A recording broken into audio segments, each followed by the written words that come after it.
Bonsoir et merci de nous rejoindre en ce jour de grande mobilisation sociale. Moselle TV est tout de même à vos côtés pour faire le tour de l'actualité en Moselle. Voici les titres de ce jeudi 19 janvier.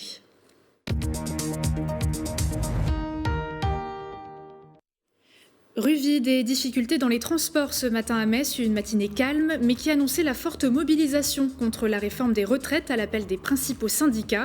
Plusieurs milliers de grévistes sont descendus dans la rue cet après-midi. Ambiance dans le cortège et réaction. Après le SUB sur la zone de Meilbourg à Yutz, place au bâtiment numéro 2, le Tout. La pose de la première pierre de ce nouvel espace de 2800 m² s'est tenue ce matin. Retour en images dans cette édition. Et urbanisme toujours avec ce chantier d'envergure à Thionville pour le futur complexe Jean Burger, un site que se devait de visiter le président du département, Patrick Veyten, car il a pour objectif d'être un haut lieu sportif. Et en attendant de découvrir ces reportages, un point météo.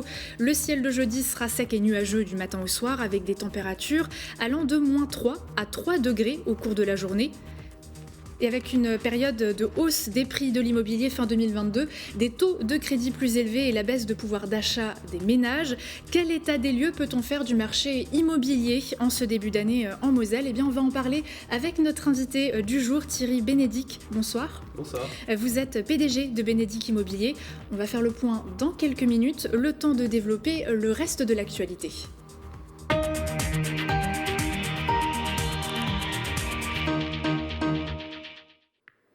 Et on démarre en faisant étape à Yutz, commune en plein développement. Après l'espace de coworking SUB pour les frontaliers, la zone de Meilbourg va se doter d'une clinique de résidence étudiante, mais aussi d'un deuxième bâtiment actuellement en travaux, appelé le Tout. La pose de la première pierre s'est d'ailleurs déroulée ce matin, présence de plusieurs élus. On fait le point sur ce nouvel espace de 2800 m² dédié au télétravail et au numérique.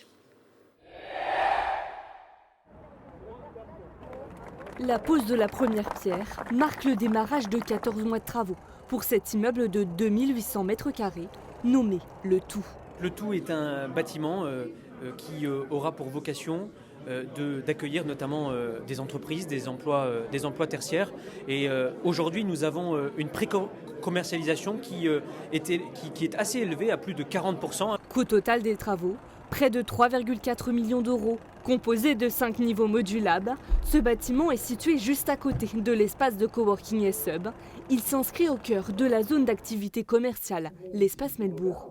Une zone comme celle sur laquelle on est vendue complètement, à la fois pour la clinique Romaspare qui va venir se positionner ici, mais aussi une résidence hôtelière qui sera là, des logements étudiants, et puis bien sûr des plateaux permettant aux entreprises d'installer leur siège. Près de 5 millions d'euros ont été investis pour la construction de cet espace de 45 hectares, bordé par l'A31.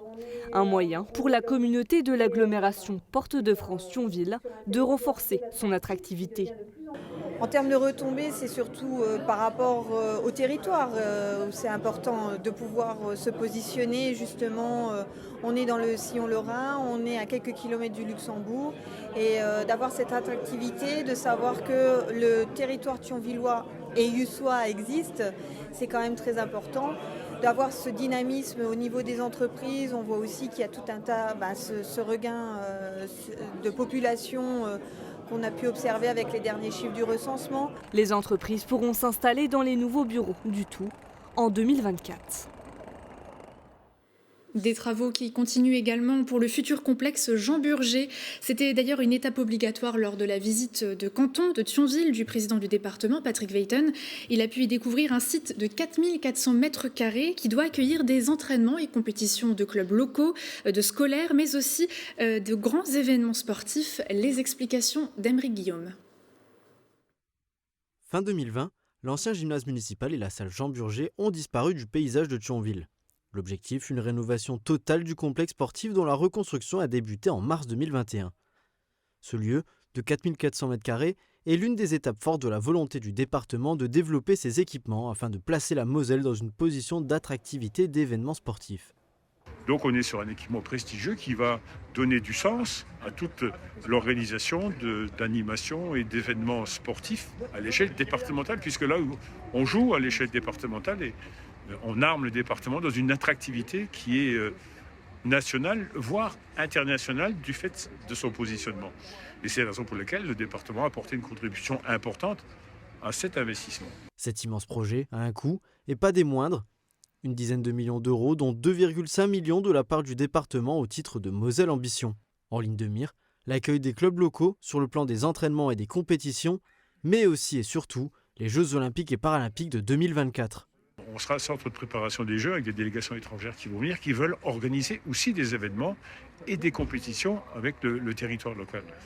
Donc avoir un équipement de cette dimension-là au centre-ville de la deuxième ville de Moselle, pour nous, c'est absolument essentiel. Labellisé Terre des Jeux 2024, Thionville voit son complexe sportif être identifié comme centre de préparation aux Jeux, sous réserve de la réalisation des travaux. Et donc forcément, avec les phénomènes Covid, il y a eu des délais d'approvisionnement en matières premières, donc qui a retardé le chantier. La fin était prévue pour fin 2023. Nous sommes aujourd'hui peut-être à février 2024. Les travaux se doivent donc d'être surveillés attentivement, mais ce n'est pas tout. Le département travaille sur l'arrivée d'un nouvel équipement qui devrait être situé entre le Galaxy d'Amnéville et ce nouveau complexe. Et l'actualité, c'est aussi et surtout cette grande mobilisation sociale contre la réforme des retraites, avec un retour en arrière pour commencer. Ce matin, la grève a entraîné son lot de perturbations. Alors si l'après-midi a été très mouvementé, la matinée était plutôt désertique. Retour en images avec Arnaud Demerlet et Aymeric Guillaume. Les rues, les commerces et même la gare, ce matin, c'est un paysage de jour férié qu'a affiché la ville de Metz. Pour les transports, aucun train n'était prévu avant 12h20 en direction de Longwy ou 13h45 vers Verdun. Si la SNCF n'a pas souhaité communiquer le nombre de grévistes parmi les salariés, les voyageurs, eux, ont pris leur mal en patience et trouvé des solutions de rechange. Oui, alors qu'initialement j'avais prévu arriver à 9h au Luxembourg, donc justement à 16h. Mais c'est vrai qu'il y a un autre train que je peux prendre pour Longchamp, après Longchamp au Luxembourg pour arriver à 14h et quelques. Je suis obligé de prendre les transports en commun parce que la voiture ça coûte très cher, que je travaille près du Luxembourg et que du coup c'est le seul moyen que j'ai d'aller au travail pour pouvoir avoir ce qu'il faut à la fin du mois. En revanche, la totalité ou presque des services Le Met étaient assurés. Une bonne nouvelle pour les usagers qui n'auront pas à faire le pied de grue dans le froid. Parce que j'ai pas trop le choix et qu'il faut absolument que je prenne le bus pour rentrer chez moi, et surtout avec les températures c'est pas possible de pouvoir sortir comme ça. Et c'est difficile de bloquer tout et de bloquer tout le monde finalement, parce que moi j'ai pas de cours, je faisais du 8h-10h ce matin, là j'ai plus aucun cours, donc c'est franchement embêtant, mais c'est quand même une cause importante. Mais en fait je prends le bus parce que je suis pas forcément obligée, mais c'est plus rapide pour aller à la fac, etc. Mais c'est vrai qu'en ce moment ça va. Je trouve que tout ce qui est métis, etc., ils viennent assez rapidement, donc c'est pour ça que j'en profite un petit peu. Chez les commerçants, la fréquentation est aléatoire. Dans cette pâtisserie, par exemple, les clients se font rares en matinée. Alors, impacté, oui, puisqu'il n'y a pas de train, donc forcément on n'a pas la clientèle. Et ensuite, quand les gens vont se rassembler, donc forcément il n'y aura plus de bus, donc ça va être, le quartier va être immobilisé, quoi. On pourra plus bouger. A l'inverse, ce restaurateur affiché complet pour le service du midi. Oui, effectivement, ce midi, on a beaucoup de demandes au niveau des clients. Je pense qu'ils veulent rester dans le secteur de leur lieu de travail, effectivement, pour pas risquer d'être dans les embouteillages ou bloqués pour revenir au travail pendant la pause déjeuner. Mais si Metz était à l'arrêt quelques heures ce matin, c'était pour laisser place à un après-midi plus mouvementé. Une mobilisation énorme des citoyens sur fond de colère sociale. Et concernant les grévistes dans le monde de l'éducation, l'Académie de Nancy-Metz a communiqué les taux de participation au mouvement social de ce jour. Dans les collèges, le chiffre s'élève à environ 34,17%. Il est de 23,09% dans les lycées d'enseignement général et technologique et 17,43% dans les lycées professionnels. Toujours contre cette réforme des retraites et les modifications qu'elle entraîne, certains corps de métier dont on parle moins se sont également mobilisés, comme les surveillants pénitentiaires, sur leur temps de repos ou alors à la fin de leur service. Une vingtaine d'agents s'est rassemblée devant la maison d'arrêt à Sarreguemines à l'appel de la CGT pénitentiaire. C'était ce matin vers 7h. C'est une mobilisation générale qui se tient depuis ce matin devant la maison d'arrêt de Sarreguemines. Suite aux annonces de la Première ministre concernant la réforme des retraites, les surveillants pénitentiaires de la maison d'arrêt se sont mobilisés pour montrer leur mécontentement. Alors nous, on n'a pas le droit de grève, donc c'est un appel à la mobilisation, attention aux mots. On a fait un appel à la mobilisation pour les collègues et on accueille, comme vous le voyez, d'autres personnes qui sont venues se joindre à nous. Cette réforme des retraites concerne tout le monde. La CGT pénitentiaire a donc lancé un appel plus tôt dans la semaine pour inviter tous les autres corps de métier à se joindre au mouvement ici à Sarreguemines. L'appel a été entendu. Ah oui, c'était nécessaire, oui. On n'est vraiment pas contente les assistantes maternelles parce que on a notre retraite minimum, pas minimum, mais 64 ans. Ça peut aller, on peut travailler peut-être jusqu'à 68 ans. Une vingtaine de personnes s'est donc réunie tôt dans la matinée devant les portes du pénitencier. Le groupe d'action de la NUPES de Sarreguemines s'est aussi déplacé pour soutenir la cause. Alors la réforme des retraites, c'est évident que ce changement pour les travailleurs qui, comme ici, se sont engagés avec une retraite au départ qui était à 52 ans, puis qui est repoussée à 54, 56, 60, alors que c'est un métier qui est très difficile, c'est inacceptable. Mais ici, c'est l'illustration, on va dire, de un des corps de métier difficiles où plus on vieillit, moins on est en phase avec les délinquants et puis physiquement, l'engagement est beaucoup plus pénible. La mobilisation sera maintenue tant que les citoyens et les travailleurs seront mobilisés pour dénoncer cette réforme des retraites. Et dans cette édition, on va bien sûr revenir sur la grande mobilisation qui s'est déroulée à Metz. Mais avant, on fait un petit point culture. Alicia Hublot nous a rejoint et elle a encore de belles pépites culturelles à nous dévoiler.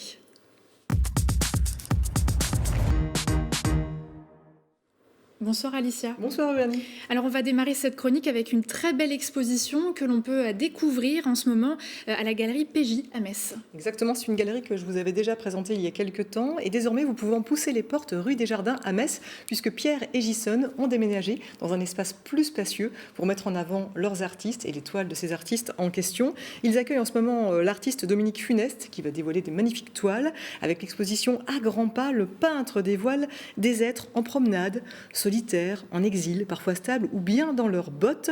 Et regardez, eh bien, ce sont des êtres effectivement dont ils ne dévoilent que les pieds, que les bottes, que les mollets. Un très beau travail que vous allez pouvoir découvrir jusqu'au 18 février à la galerie donc PJ de Metz. On aurait bien besoin d'une dose d'humour en ce moment. Oui. D'ailleurs, le festival Rire à Flot se poursuit jusqu'au 21 janvier à Florange. Et vous allez pouvoir encore vous marrer avec Thomas Marty par exemple ou Pierre Thévenoud. Alors Thomas Marty, lui, il s'est fait remarquer sur TikTok, Instagram. Il a l'art de se jouer des anecdotes avec simplicité et puis une pointe de nostalgie. Et de son côté, eh bien, Pierre Thévenoud se plaît à évoquer l'écologie, la religion, les relations de couple et plein d'autres trucs qui ont l'air chiants, mais qui, en vrai, eh ben, sont bien. C'est pas moi qui le dis, c'est oui, lui. Vois, c'est en citation. C'est ça, je ne me serais pas permis. Il nous parle ici de coupure d'électricité quand Thomas Marty, lui, est bien allé faire un tour chez Ikea. Regardez. Mais là, ça va être localisé. Ça veut dire peut-être ton voisin, il a encore l'électricité, toi, t'es dans le noir, quoi. Il va y avoir des bagarres. Enfin, moi, c'est-à-dire, moi, je vois, j'ai encore l'électricité, en face, il l'a plus. Je vais me foutre de sa gueule. Non mais obligé. Je vais le regarder, je vais prendre l'interrupteur, je vais faire des jours nuits comme ça. Et solidarité. Mais non, je m'en bats les couilles. Et solidarité. Mais non. Et tu sais quoi, je vais me coucher, mais je laisse le salon allumé. Pour mon chien. Tu vois que même mon clébard il galère moins que toi, quoi. Salut voisin. Allez, je te tourne la télé, prends tes jumelles, moi te le foutre. Allez, salut. Tu veux savoir si ton couple a de l'avenir ? Ah, tu viens là, hein. L'île de la Tentation à côté c'est des trompettes. Hein. Bah, si vous sortez de là main dans la main avec le sourire, vous pouvez viser les noces d'or sans problème. Hein. Alors si vous y allez en week-end, petit conseil, derrière posez 2-3 jours de RTT juste pour la récupération physique et mentale. Déjà de là où t'es garé à l'entrée du magasin, il y a 4 bornes, t'arrives. Tu dois suivre un parcours, c'est plus des courses que tu fais, c'est un trail. Hein. C'est le seul magasin au monde où quand t'achètes des bougies, tu peux attraper un point de côté. Hein. Voilà, rendez-vous donc à Florange pour vivre un bon moment avec ce Rire à Flot. C'est un événement hors les murs qui est proposé bien, en attendant que la passerelle rouvre ses portes. Ça va se passer sous un chapiteau chauffé, le Magic Mirror, et c'est donc place Mendes France à Florange. Et après le rire, place aux nuits de la lecture. On en avait d'ailleurs parlé sur ce plateau, qui sont de retour dans toute la France du 19 au 22 janvier. À cette occasion, vous avez décidé de faire, de mettre en lumière celles qui vont avoir lieu à Thionville. Oui, et à Puzzle précisément, qui par exemple va vous proposer un apéro littéraire avec l'auteur Sébastien Passy qui va présenter ses 2 derniers polars, notamment Tombé du ciel donc, et Le ciel attendra, paru chez Lavalette, des polars dans lesquels il est question à la fois de musique et de société occulte. Vous le voyez là, Sébastien Passy. Au programme également également un café philo pour explorer les peurs sous un angle philosophique, du théâtre avec Lilith, un texte poétique qui est écrit par Marc Olénine, le Mosellan, également qui sera lu par Didier Benigni sur une musique méditerranéenne du groupe Les Moussafirs. Et puis sachez également qu'une brocante sera proposée sur place pour pouvoir bénéficier de documents à prix modeste. Tout ça, ça se passe à Puzzle à Thionville. Et si vous le voulez bien, Alicia, on ne va pas tourner tout de suite la page. Vous avez encore 2 derniers rendez-vous littéraires à nous proposer. Oui, alors rapidement, pour les amoureux de science-fiction, il faut savoir que l'auteur culte, star, Alain Damasio est présent en ce moment à Metz. Il sera notamment présent samedi avec l'artiste Thomas Turlet pour la performance Transchrone. Vous allez le découvrir, un générateur de fiction visuelle et auditive inspiré par l'exposition Les Portes du Possible du Centre Pompidou-Metz. Ça sera donc au Centre Pompidou. Et il sera en dédicace demain de 17h30 à 19h à la boutique du Centre Pompidou-Metz. Et puis, si vous aimez Balzac, eh bien, sachez que vous allez pouvoir profiter d'un magnifique spectacle, Les Illusions perdues. Il est mis en scène dans une mise en scène ultra contemporaine par Pauline Bale. C'est au Carreau de Forbach le 24 janvier. Et vous pouvez également voir ou revoir le très beau film de Xavier Giannoli, Les Illusions perdues également. Et là, c'est le 25 janvier à 20h15 au cinéma de Paris, toujours à Forbach. Les Illusions perdues à plein pot dans différentes versions. Merci beaucoup, Alicia. On vous retrouve la semaine prochaine pour un grand shot de culture. Et puis en attendant, vous serez en compagnie de Natacha Saint-Pierre mercredi dans la boîte à malice. Et mon petit doigt m'a dit aussi de votre chat Tommy pour sa première apparition. J'espère. Merci beaucoup. Merci.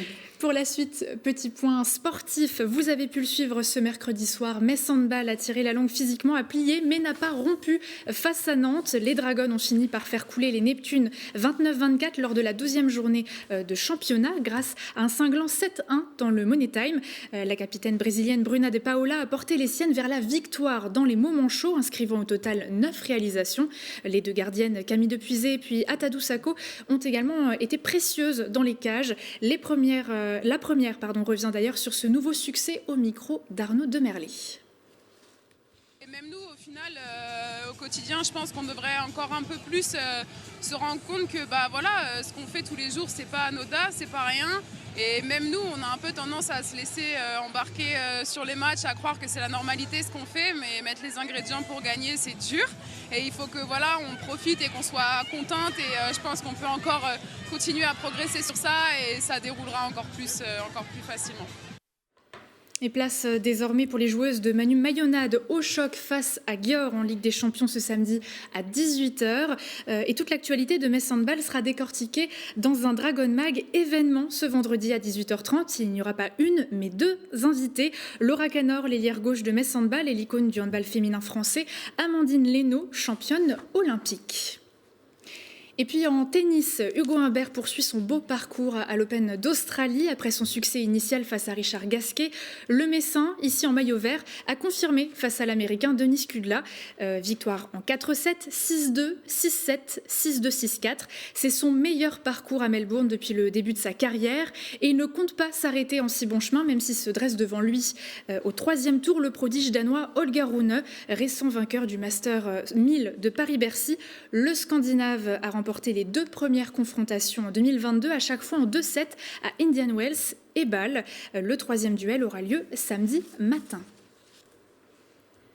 Et puis on fait un retour sur cette grève, cette forte mobilisation aujourd'hui. La retraite à 64 ans, on n'en veut pas. Les vieux dans la misère, on n'en veut pas. Nombreux ont été les slogans dans ce genre à être scandés dans cette forte mobilisation contre la réforme des retraites. À Metz, les rues de la ville se sont rapidement teintées de grévistes, poings levés pour faire entendre leur mécontentement. Près de 10 000 personnes étaient attendues, du jamais vu depuis plus d'une dizaine d'années sur le territoire. Parmi les manifestants du cortège, des étudiants, des travailleurs, mais aussi des retraités, tous avec des profils différents. Et pourtant, ils disent tous non au recul de l'âge légal du départ à la retraite. Colline l'expert s'est glissé dans la foule, ambiance et réaction. La marée humaine s'est emparée de la place du général de Gaulle avec un slogan commun. Non à la réforme des retraites. Pour Nathalie, aide-soignante, partir à la retraite à 64 ans lui semble compliqué. C'est une quinzaine de toilettes par matinée, c'est du 12 heures et c'est très compliqué. Je me vois vraiment mal et pourtant j'aime ce que je fais. Même son de cloche du côté des professeurs au lycée, dont 23% sont en grève dans l'académie Nancy-Metz. Je suis enseignant en technologie et c'est un métier qui est de plus en plus usant, fatigant. Et où il y a beaucoup de stress et je me vois mal jusqu'à J'adore mon métier, mais je me vois mal jusqu'à 64 ans enseigner. Si la réforme prévoit un départ en retraite plus tardif, la pénibilité au travail devrait désormais être prise en compte, notamment pour les travailleurs portant des charges lourdes, mais cela reste insuffisant pour les concernés. On n'a pas l'impression qu'ils en tiennent compte de la pénibilité, donc c'est vrai que c'est encore quelque chose qui se rajoute au ras-le-bol déjà que tout le monde a, quoi. Les gens, au bout de quelques années, à 55, même 60 ans, ils sont complètement cassés, surtout en entreprise ou même dans le BTP, donc ouais, c'est pas pris en compte. Ouvriers, travailleurs du public ou du privé, parmi les 11 000 manifestants présents à Metz, se trouvaient aussi des plus jeunes, inquiets pour leur avenir. Je compte profiter de ma retraite et voyager. Non mais c'est ce que tout le monde veut, oui. C'est pour ça, genre on veut le meilleur, genre si on nous force à travailler toute notre vie et qu'on peut pas en profiter, qu'est-ce que ça va servir en fait? Ça sert à rien, on a qu'une vie, faut la vivre. Selon le gouvernement, la réforme devrait pouvoir remettre le système de réparation à l'équilibre, un argument infondé pour l'UNSA. Quand ils parlent de déficit, vous savez, quand on parle de milliards, les gens ne comprennent pas bien. Alors pour se faire à l'idée, imaginons quelqu'un qui gagne 2000 €, eh ben c'est comme s'il était en déficit de 60 € à la fin du mois. Donc vous voyez, c'est ridicule en fait, et en plus ça va se résorber. Donc le gouvernement est en train de demander aux gens de travailler 2 ans de plus, alors qu'en fait des déficits, il n'y en a pas. L'intersyndicale, exceptionnellement réunie, promet de continuer de se remobiliser prochainement. Et selon la CGT, 11 000 personnes se sont mobilisées à Metz aujourd'hui. Les forces de l'ordre estiment à 12 000 le nombre de grévistes. On quitte la foule mécontente et on va s'intéresser maintenant au marché immobilier avec notre invité du jour.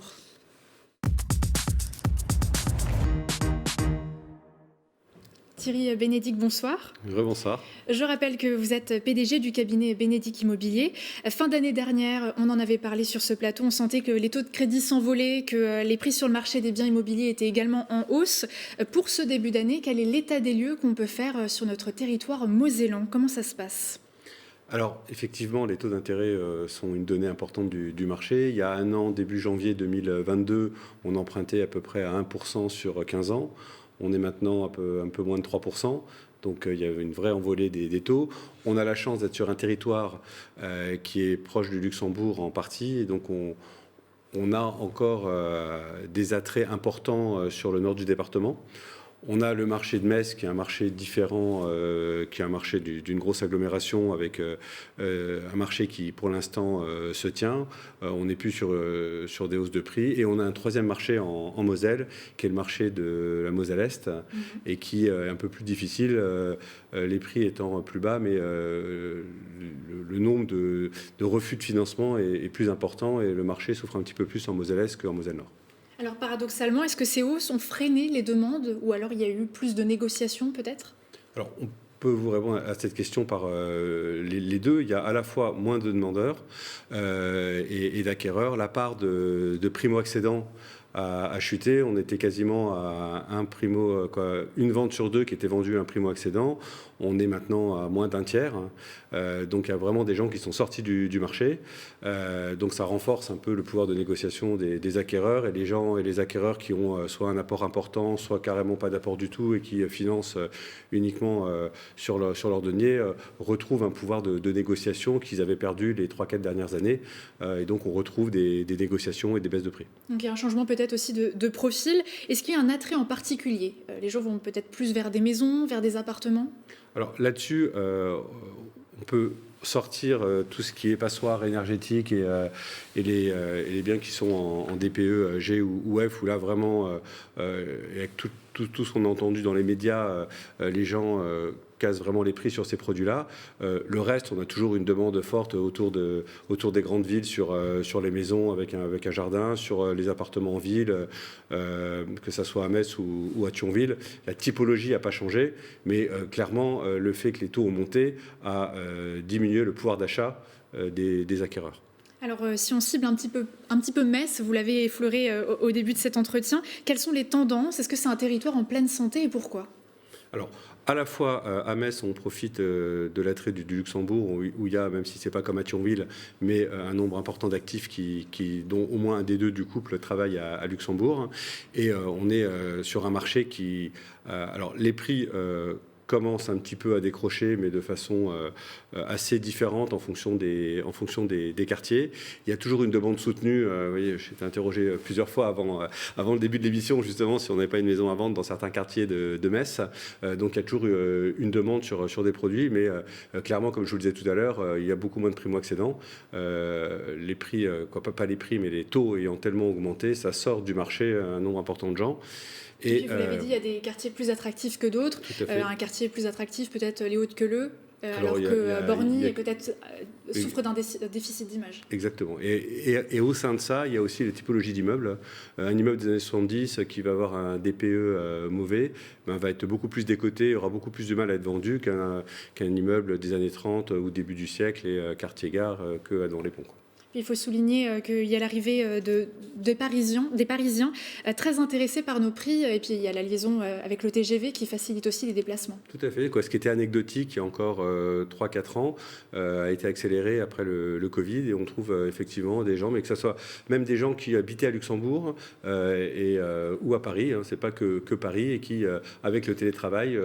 alors, c'est beaucoup d'anciens Lorrains qui ont des attaches ici et qui reviennent et qui travaillent à Paris et en 1h20 de TGV sont là et ont effectivement un confort de vie parce que Metz reste une très belle ville avec beaucoup d'espaces verts et un attrait fort pour les gens de grandes villes comme Paris. Merci beaucoup, ce sera le mot de la fin. À bientôt. À bientôt, merci. Et avant de se quitter, passons quelques secondes sur les bancs de l'Université de Lorraine. Depuis 2008, l'Académie met en avant les cordées de la réussite. C'est un dispositif qui crée des partenariats entre les écoles supérieures et les écoliers, collégiens et lycéens. Des ateliers collectifs ou individuels sont régulièrement proposés, comme ici à l'IUT de Forbach, à l'occasion de donner envie aux jeunes d'aller plus loin dans leurs études supérieures, de susciter des vocations, notamment scientifiques, ou encore de favoriser l'égalité des chances entre territoires. Le dispositif s'adresse particulièrement aux élèves de quartiers prioritaires ou issus de territoires isolés, soit 45% des élèves touchés en Moselle entre 2020 et 2021. Merci de nous être fidèles pour ne rien manquer de l'actualité mosellane. Rendez-vous sur notre site internet et bien sûr nos réseaux sociaux. Dans un instant, retrouvez un nouveau numéro de Graouli Mag avec le milieu de terrain du FC Metz en invité. Très belle soirée sur Moselle TV et à demain.